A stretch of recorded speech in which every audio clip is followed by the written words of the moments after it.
Hi everyone, David Aragona and Mike Beer here taking a look at the DRF Wednesday race of the day, which kicks off the final week of the Saratoga meet as we focus on one of the stakes up at the spa on Wednesday, the PG Johnson for the 2-year-old fillies on the grass. And Mike, it feels like just yesterday we were previewing the start of this meet. Suddenly it's over. The summer does tend to fly by when you got these cards coming at you every day up at the spa. But we got a pretty interesting 2-year-old stakes here for Wednesday.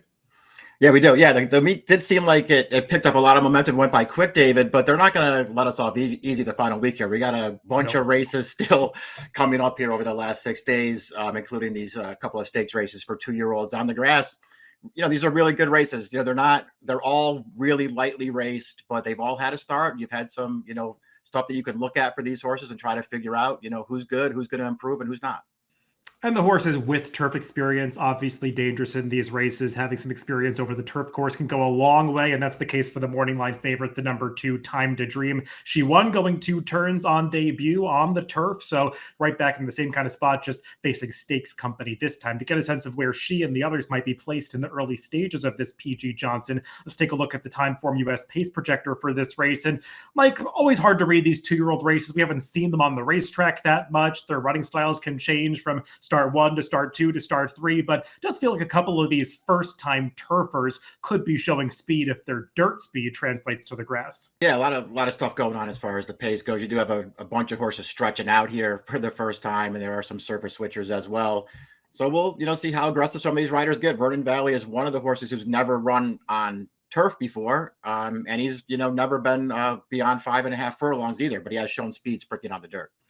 Yeah, and you might notice the placement of the number 7, Scratch It, the other horse coming out of a debut win, going long on the turf in this race. She went gate to wire in that race. This time, she's projected to be back in 6th place early. That's due to the fact that she set a very slow pace on debut, and there could be some faster horses that she didn't face last time in this spot.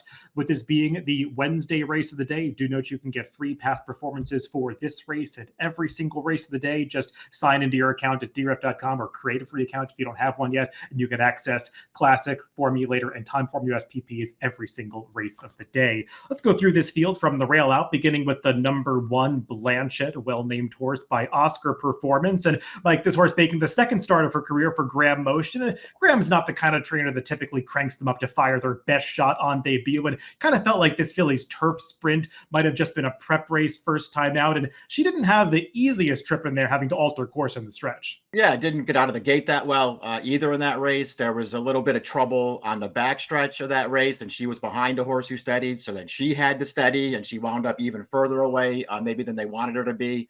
Had to steady again in the stretch with a little bumping incident in front of her, but she was running in there. I mean, it did feel like a race not only that she probably really needed. As you mentioned, Graham, doesn't usually crank them up that much for the sprints, especially. So I'm sure that they were looking to stretch her out off of a race. And, more than anything else too, David, and I thought she ran really, really well in there, maybe even deceptively well. I just like that race. I have high hopes for that race. We'll see how it all shakes out because there haven't been that many run backs yet, but the winner of that race did run back and run really well, winning a stakes. And I have high hopes for that race. I think there were some good fillies in that field.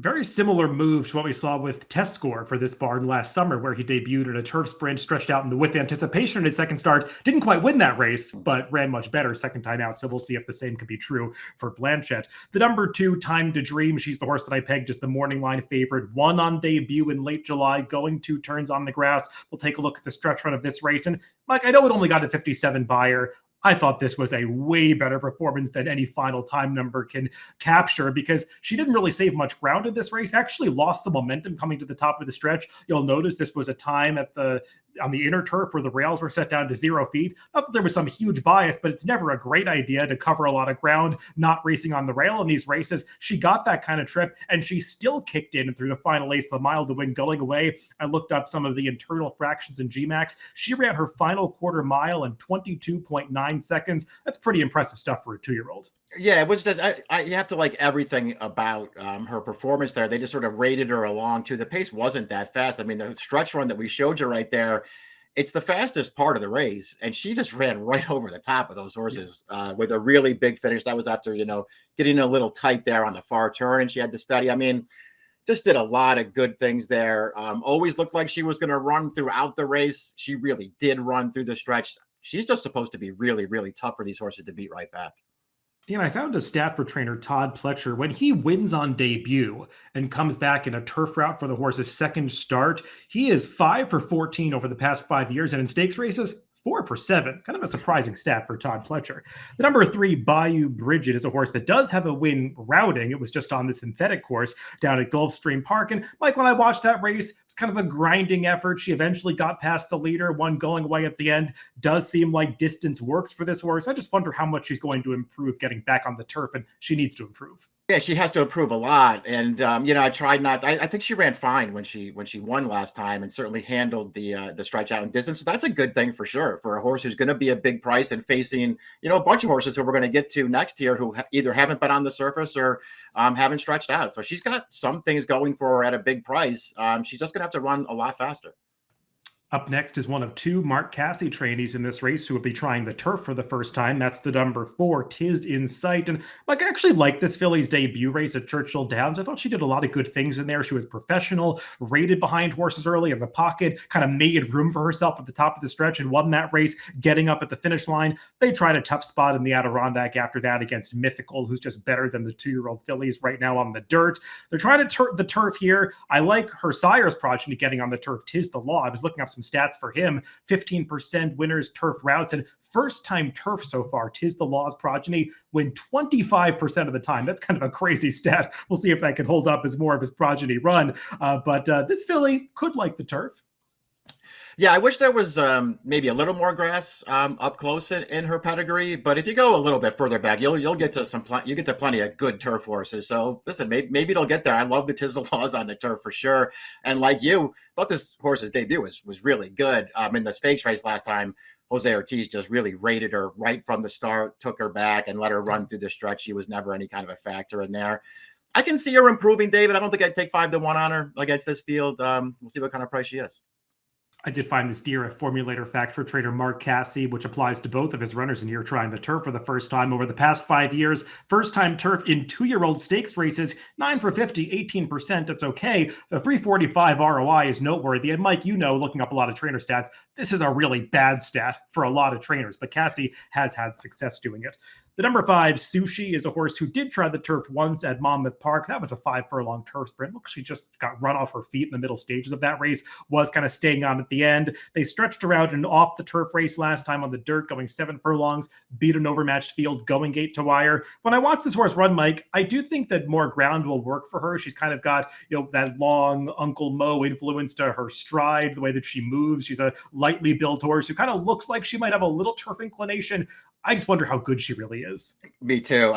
For me to take her in a race like this, and I don't know, I guess I was going to say she would need to be some kind of huge price. And I guess there's a chance she's even the longest shot on the board in here, David. I still don't think it's going to be enough to get me to her. The number 6, Devilish Grin, is a maiden coming into this race. She does have turf experience. Just both of her prior races have come around 1 turn in sprints. She's a horse that I actually think they entered recently in a maiden turf race and scratched probably to run in this spot. They're going to try to stretch out with her, Mike. I do prefer the progeny of Daredevil going shorter as opposed to longer on the grass. So we'll see if this one can effectively go longer, but I think she'd need to improve in doing so. She's going to have to run a better race for sure. I think she's run okay in her first 2 starts sprinting. And I did like the way that she was sort of finishing, especially at the end of her most recent start. I know that she was, the favorite in that race, and it never looked like she was going to win, but she was running on really at the end of that race. You're right. I'm with you on the Daredevil stuff, David. I think they're better sprinters. There's a ton of distance though on the bottom of this pedigree. I do think that she's going to stretch out at least this far, but we'll see how much she can improve here.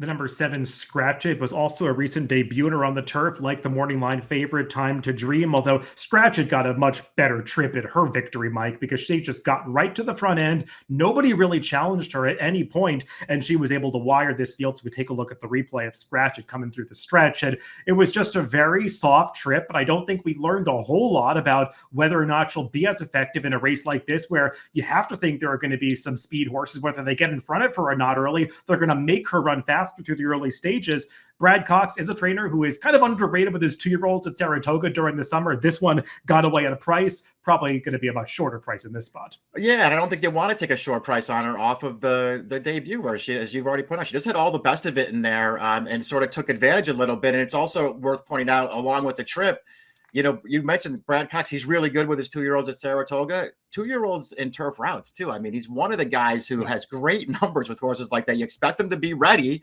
This one was ready and got a soft trip and took advantage. The number 8, Vernon Valley, the final of the horses entered for turf that we'll talk about. She's got the same profile as the horse that Mark Casse entered in this race drawn inside of her, the number 4, Tis in Sight. Vernon Valley won her debut on the dirt. They tried Stakes Company, wasn't quite good enough in the Astoria. She's coming back here off a minor layoff, trying the turf for the first time. Like Tis in Sight, she's by a pretty good turf sire in Vacoma. His progeny have certainly taken to the turf without any issue. But Mike, again, not a whole lot of turf pedigree on the bottom side. Yeah, just not enough pedigree for me to, want to bet her in a stakes race against, some fillies who I think are pretty good. So, we'll see what happens with her. I remember really liking her debut too, though. I just sort of watched that race way back at the end of May thinking she was really green in there. She sort of won that race on talent alone because she didn't look, totally clued in there. Her second start was fine. Chasing a very heavy favorite on a speed favoring track. I don't know. I think she has a chance to be okay. Just didn't want to bet her in here. You will note that her last workout does match up with Tis in Sight, that turf drill over the Oklahoma course. I couldn't find a video of it, so you'll want to check out the DRF clock report that Mike Welsh and his team puts together. They'll give you the lowdown on who outworked who in that recent turf work and everybody else on this Wednesday card. Let's go to picks for this PG Johnson Stakes, Mike, and I'm going to chalk it out here with the favorite. I was really impressed by the debut of Time to Dream, and I just couldn't find anybody else, maybe aside from a first-time turf for the horse you put on top, that enticed me. I just felt like Time to Dream might be better than these. I don't blame you for putting that horse on top. I expect her to be pretty tough to beat in here. Blanchette's, she's my kind of horse. We'll see. They didn't have to run her in a stakes race here. Maybe I don't love that. But I really feel like she has only one other horse to beat because aside, you made Time to Dream the favorite. Yes, I'm afraid of her. The other horse that you made a short price, I'm not afraid of that one. I just feel like she has one horse to beat here. And I really did like her debut.